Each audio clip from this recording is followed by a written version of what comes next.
Hello दोस्तों, कैसे हैं आप सब लोग। उम्मीद करता हूं काफ़ी अच्छे होंगे। एक और नया दिन, एक और नया आईपीओ और रेगुलरली नए नए आईपीओ की अनाउंसमेंट होती ही जा रही है।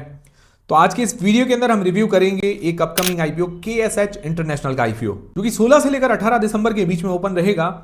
और सारी चीज़ें क्लियर करेंगे। सबसे पहले एक GMP वगैरह के बारे में जानेंगे, फिर जानेंगे इस कंपनी की डिटेल्स के बारे में, मतलब कंपनी क्या काम करती है, कौन से सेक्टर की कंपनी, फ्यूचर कैसा रह सकता है। फिर इसके फाइनेंशियल फंडामेंटल्स जानेंगे, मतलब कंपनी प्रॉफिट के अंदर है या लॉस के अंदर है, और जो भी कंपिटिटर्स है उनसे महंगी है, सस्ती है, उधारी कितनी है, सारी चीज़ें।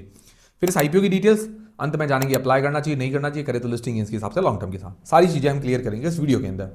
तो देखिए, मैं सारी चीज़ें आपकी क्लियर करूंगा, पर डिसीजन आपको अपनी रिस्क, अपना एनालिसिस लगा के बनाना है। कोई बाय सेल का रिकमेंडेशन नहीं है, ना ही आप इसके भरोसे डिसीजन बनाएं। सिर्फ जानकारी प्रोवाइड करवा रहा हूं, और जो GMP वगैरह के बारे में डिस्कस करते हैं वो सिर्फ एक अंदाजा है, इसके भरोसे आपको नहीं रहना है। तो ये सारी चीज़ें दिमाग में बैठते हुए आप वीडियो देखिएगा। मतलब बहुत सारी चीज़ें आपको जानकारी हेल्प होगी, ऐसा नहीं है कि हेल्प नहीं होगी। वो डिसीजन आप खुद बनाएंगे तो ज़्यादा बढ़िया रहेगा। तो सबसे पहली चीज़, एक अंदाजन GMP के बारे में जाने तो अभी ग्रे मार्केट के अंदर कोई भी डिमांड वगैरह नहीं बता रही है, ठीक है। तो आज डिमांड नहीं है, बट आ जाएगी। मुझे लगता है डिमांड वगैरह वो खुलने, जब भाई मार्केट खुलता है तब क्या है कि डिमांड वगैरह पता चल जाती है। तो उसमें कोई ज़्यादा टेंशन वाली बात नहीं, मैं आपको अपडेट कर दूंगा, ठीक है ना। तो वीडियोस वगैरह आते रहेंगे। और बाकी टेलीग्राम, व्हाट्सएप, फेसबुक सबकी लिंक डिस्क्रिप्शन में ज्वाइन कर लीजिए, ताकि छोटा मोटा अपडेट जानकारी मिलती रहे। फिर जानते हैं इस कंपनी की डिटेल्स के बारे में, मतलब ये कंपनी काम क्या करती है। तो कंपनी जो है 1979 के अंदर इनकॉर्पोरेट हुई थी। करीब करीब अगर देखा जाए आज की तारीख में तो 46 साल 46 ईयर्स हो गए हैं। मतलब बढ़िया एक्सपीरियंस हो गया है कंपनी को। मतलब ऑलमोस्ट 5 डेकेड्स, 5 दशक के अंदर ये आ गई है, ठीक है। 4 दशक तो कंप्लीट कर लिए, 5वां दशक चल रहा है, बहुत अच्छी बात है। तो कंपनी, सिंपल भाषा में आपको बताऊं, जो वाइंडिंग वायर्स होते हैं, वाइंडिंग वायर पतले पतले जो एल्यूमिनियम कॉपर के वायर होते हैं, आप पंखे वगैरह के अंदर, मोटर वगैरह के अंदर देखते होंगे, मैग्नेट के आसपास लगते हैं। तो मैग्नेट के आसपास जो वाइंडिंग वायर्स लगते हैं कॉपर और एल्यूमिनियम के, वो ये मैन्युफैक्चर करती है, ठीक है। सारी चीज़ क्लियर है, ये सिंपल काम करती है। और 100% रेवेन्यू वाइंडिंग वायर से ही इसका आता है।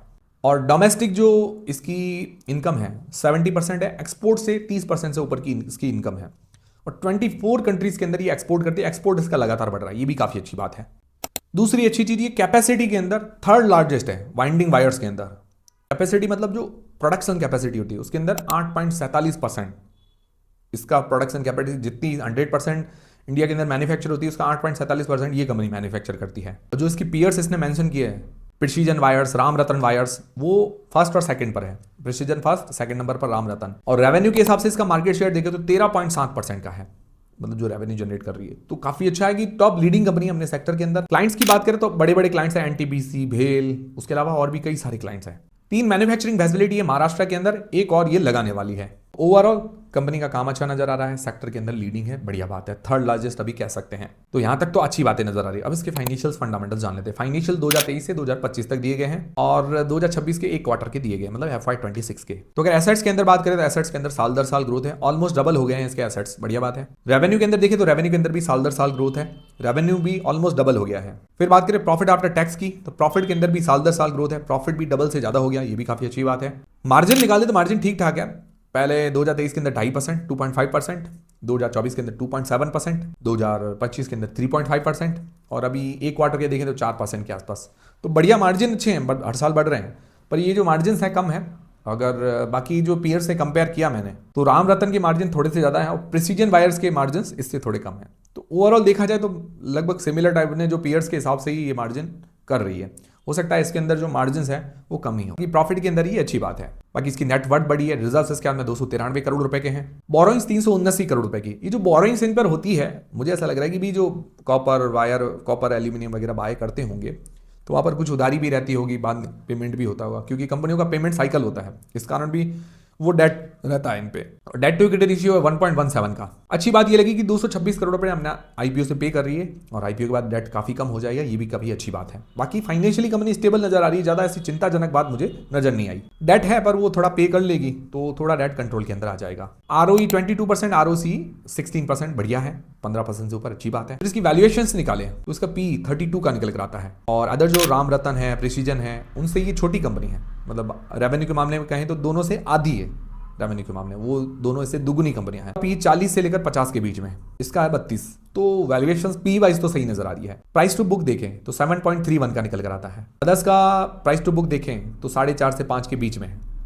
तो उस हिसाब से देखा जाए तो प्राइस टू बुक वाइज थोड़ी सी वैल्यूएशन हायर साइड नजर आती है, बट पी वाइज सही वैल्यूएशन है। उस हिसाब से लग रहा है कि वैल्यूएशन ज़्यादा महंगी नहीं है, ठीक है ना, सस्ती भी ज़्यादा नहीं है बट महंगी नहीं है बिल्कुल भी। तो कंपनी देखा जाए फाइनेंशियली फंडामेंटली वैल्यूएशन वाइज अच्छी नजर आ रही है, बैलेंस्ड कंपनी कह सकते हैं। फिर इस आईपीओ की डिटेल्स के बारे में बात करें तो 16 से 18 दिसंबर के बीच में ये आईपीओ ओपन रहेगा। फेस वैल्यू 5 रुपए पर आ रहा है। प्राइस बैंड 365 रुपए से लेकर 384 रुपए के बीच में रखा गया। 39 मतलब 39 शेयर्स का ये लॉट है। टोटल इसका इशू साइज है 710 करोड़ रुपए का, जिसके अंदर फ्रेश इशू है 420 करोड़ रुपए के। 420 का आंकड़ा है, जिसके अंदर अपना डेट पे करेगी, न्यू इक्विपमेंट्स वगैरह बाय करेगी, मशीनरी वगैरह, और जो अपनी नई मैन्युफैक्चरिंग फैसिलिटी एक चौथी फैसिलिटी लगाने वाली है उसके अंदर भी कुछ इन्वेस्टमेंट करेगी। बढ़िया बात है। ओएफएस है 290 करोड़ रुपए का। पहले प्रमोटर की होल्डिंग 98.4% है, बाद में रह जाएगी 71.3% की। मतलब अच्छी होल्डिंग है, ये अच्छी बात है। मतलब ज़्यादा भी सेल नहीं कर रहे हैं और मतलब होल्डिंग कम भी नहीं है। रिटेल पोर्शन 35% का, लिस्टिंग डेट है 23 ऑफ दिसंबर। तो बढ़िया बात है। ओवरऑल ये कंप्लीट आईपीओ की डिटेल्स हो गई। अब सबसे मेन सवाल ये है कि क्या आईपीओ में अप्लाई करें, नहीं करें, करे तो लिस्टिंग इसके हिसाब से, लॉन्ग टर्म के हिसाब से। तो सारी चीजें मैं आपके कहा कि क्लियर करूंगा, बट डिसीजन आपको अपनी रिस्क अपना एनालिसिस लगा के बनाना है। कोई बाय सेल का रेकमेंडेशन नहीं है। जो भी डिसीजन बनाए अपनी रिस्क अपना एनालिसिस लगा के बनाए। जीएमपी वगैरह के बारे में जो डिस्कस किया वो सिर्फ एक अंदाजा है, इसके भरोसे आपको नहीं रहना है, ठीक है ना। तो सबसे पहले जो लोग लिस्टिंग इसके हिसाब से अप्लाई करना चाहते हैं तो जनरली हम हमारे 4 पैरामीटर्स देखते हैं। नॉलेज, जैस पैरामीटर्स सिर्फ रिस्क मापने के लिए और अभी के कंडीशन में डिमांड देखने के लिए।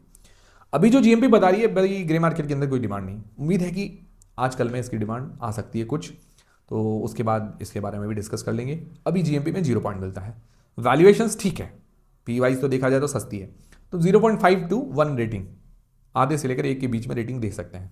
एंकर लिस्ट आना बाकी है, सब्सक्रिप्शन आना बाकी है, तो उसके बारे में बाद में डिस्कस कर लेंगे। मैं आपको वीडियोस देता ही रहता हूं, तो ज़्यादा टेंशन करने की जरूरत नहीं है।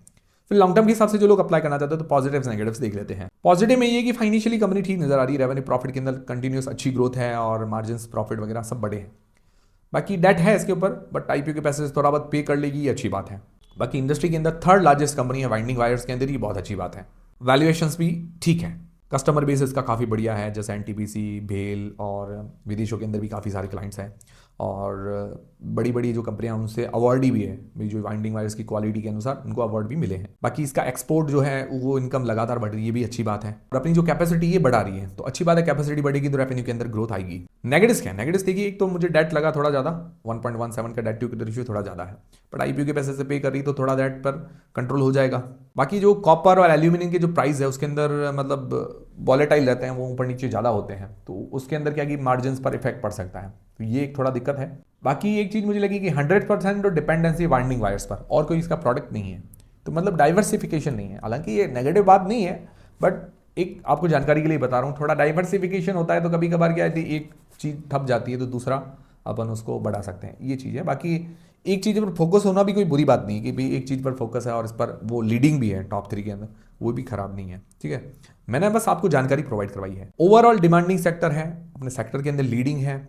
और ये जो मोटर्स हैं, ये जो भाई बाइंडिंग वायर्स हैं, ये मोटर पंखे वगैरह के अंदर, इलेक्ट्रिक व्हीकल जो उसकी मोटर होती है इलेक्ट्रिक व्हीकल की, जहाँ से चक्का घूमता है, उसके अंदर भी सब जगह ये वाइंडिंग वायर्स काम आते हैं। तो आने वाले टाइम में डिमांड अच्छी है, फ्यूचर ग्रोथ देखा जाए तो अच्छा है, और टॉप लीडिंग कंपनीज में भी इसका नंबर आता है, काफ़ी अच्छी बात है। थोड़ा बहुत और डेट वगैरह पे कर ले तो मुझे लगता है कोई ज़्यादा दिक्कत वाली बात नजर नहीं आ रही। ओवरऑल अट्रैक्टिव तो है। बाकी मेरी तरफ से कोई 22 साल का रिकमेंडेशन नहीं है, जो भी आप डिसीजन बनाए अपनी रिस्क अपना एनालिसिस लगा के बनाए। ओवरऑल बैलेंस अच्छी कंपनी नजर आ रही है। तो वीडियो देखने के बाद आपकी हेल्प जरूर हुई होगी, हेल्प हुई है तो मुझे कमेंट करके जरूर बताएं, वीडियो को लाइक जरूर करें। मिलते हैं दोस्तों अगले वीडियो के अंदर। टेलीग्राम, इंस्टाग्राम, व्हाट्सएप, फेसबुक सबके लिंक डिस्क्रिप्शन के अंदर है।